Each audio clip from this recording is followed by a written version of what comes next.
Sra. Presidente, senhoras e senhores deputados, ao longo deste debate, todos parecem concordar que a agricultura é um dos setores mais importantes para a independência de um país.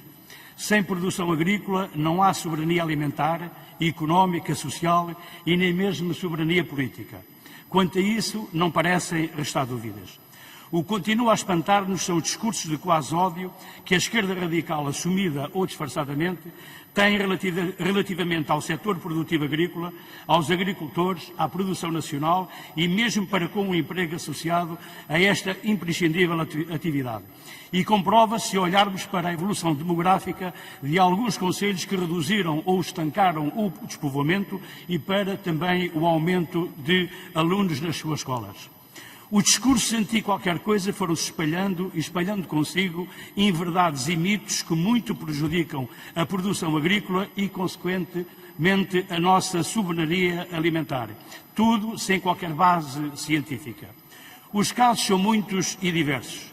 Desde os fitofármacos, passando pela produção leiteira e bovina, ao olival e às culturas intensivas, tudo tem servido para alimentar essa narrativa anti. À conta disso, a política passou a discutir muito mais questiúnculas do que diretrizes de política pública, agrícola e alimentar.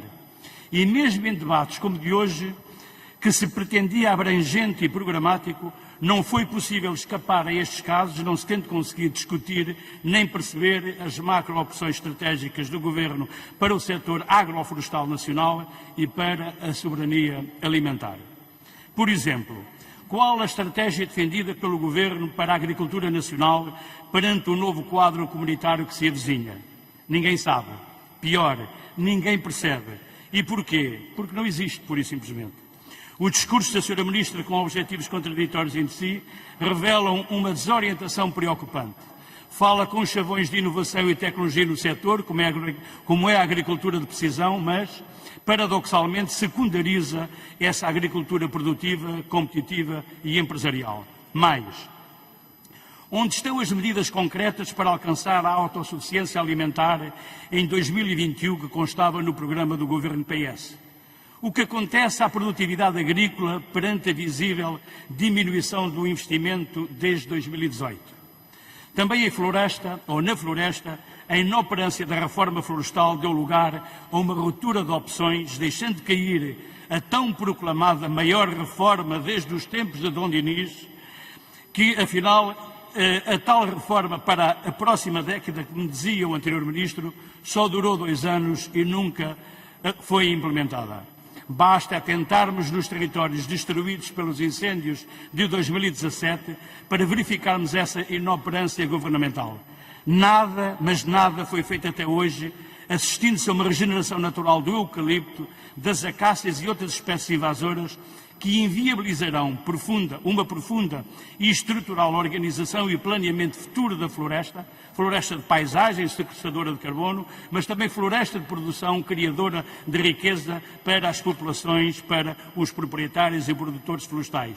Assistindo-se assim também ao abandono massivo das populações daqueles territórios que estão quase desertos. Estas desorientações governativas prejudicam naturalmente os agentes investidores do setor agroflorestal, que precisam ainda mais de estabilidade e de previsibilidade para produzirem alimentos e bens florestais de qualidade. Senhora Presidente, senhoras e senhores deputados, o PSD defende políticas que visem alcançar a nossa autossuficiência alimentar em valor. Por isso, valorizamos as nossas principais fileiras produtivas e exportadoras.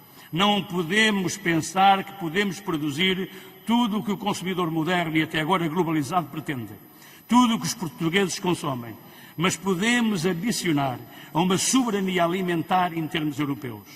Tal desiderato, para ser alcançado, precisará de instrumentos de política pública, de uma PAC justa e solidária, que se recentre na opção da produção agrícola no território europeu, gerando assim alimentos competitivos em termos ambientais, em qualidade e quantidade, para responder ao desafio do crescimento da população mundial.